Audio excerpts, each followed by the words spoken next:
Expiry date ചെയ്ത dash ചേട്ടൻ്റെ video ഒട്ടുമിക്ക എല്ലാവരും കണ്ടതാണ്. ഇയാൾക്ക് ഇത് കഴിഞ്ഞിട്ട് എന്താണ് ഉണ്ടായത്, നമുക്കൊക്കെ സാറ്റിസ്ഫൈഡ് ആവുന്ന റിസൾട്ട് ഉണ്ടായോ എന്നറിയാൻ നല്ലൊരാഗ്രഹമുണ്ട്. ഇങ്ങനത്തെ സാധനങ്ങളെയൊക്കെ പടച്ചു വിട്ടവരെന്നെ പറഞ്ഞാൽ മതിയല്ലോ. ഇയാളുടെ വീട്ടിലുള്ള പെൺകുട്ടികളുടെയൊക്കെ അവസ്ഥ ഒന്ന് ആലോചിച്ച് നോക്കിയേ. ഇയാളുടെ ഒന്നും മൃഗങ്ങളുടെ കൂടി സാമ്യം പറയാൻ പറ്റില്ല. അതിലും ഒരു വൾഗറായിട്ടുള്ളൊരു ക്യാരക്ടർ അല്ലേ. ഡ്രസ്സിങ് ഒക്കെ നേരെയാ, എന്നിട്ട് അതിൻ്റെ ഇടയിൽ കൂടെ ചൂന്ന് നോക്കണു. നാണമുണ്ടോ? തൻ്റെ മകളുടെ പ്രായമല്ലേ ഉണ്ടാവുള്ളൂ. നിങ്ങളുടെയൊക്കെ വീട്ടിലുള്ള പെമ്മക്കളുടെയും പേരക്കുട്ടി ഉണ്ടെങ്കിൽ അതിൻ്റെ അവസ്ഥയെ ഞാൻ ആലോചിച്ച് നോക്കണേ. ഒട്ടും സേഫ് അല്ലാത്തൊരു സാഹചര്യം അയാളുടെ വീട്ടിലുണ്ടാവുക. ചേട്ടന്മാരുള്ള വീട്ടിലേക്ക് വല്ല പെമ്പിള്ളേനെയും കെട്ടിച്ചു കൊടുക്കണവർ നേരെ ശ്രദ്ധിച്ചോളൂ.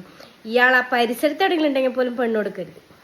നമുക്കൊക്കെ സാറ്റിസ്ഫാക്ഷൻ ആയിട്ടുള്ള റിസൾട്ട് അയാൾക്ക് കിട്ടിയോ എന്നുള്ളത് അറിയാൻ നല്ലൊരാഗ്രഹമുണ്ട്. ആരെങ്കിലും അറിയണവരുണ്ടെങ്കിൽ ഒന്ന് പറഞ്ഞു തന്നെ. ഇങ്ങനത്തെ ഞരമ്പന്മാരൊക്കെ ഉണ്ട് ഓരോ വീട്ടിൽ. ഓരോ ചുമൻ്റെ ഉള്ളിൽ നടക്കുന്ന കാര്യം നമ്മൾ അറിയാത്തതുകൊണ്ടാണ് പലരും നമ്മളുടെ എന്ന് വിചാരിക്കണ പലരും അബ്യൂസ് ചെയ്യണൊരു കൾച്ചറാണിത്. അയാളെ കണ്ടാൽ തന്നെ അറിയാം. വെട്ടക്കെട്ട സാധനം. കലിപ്പ് തീരണില്ല സത്യം പറഞ്ഞാൽ.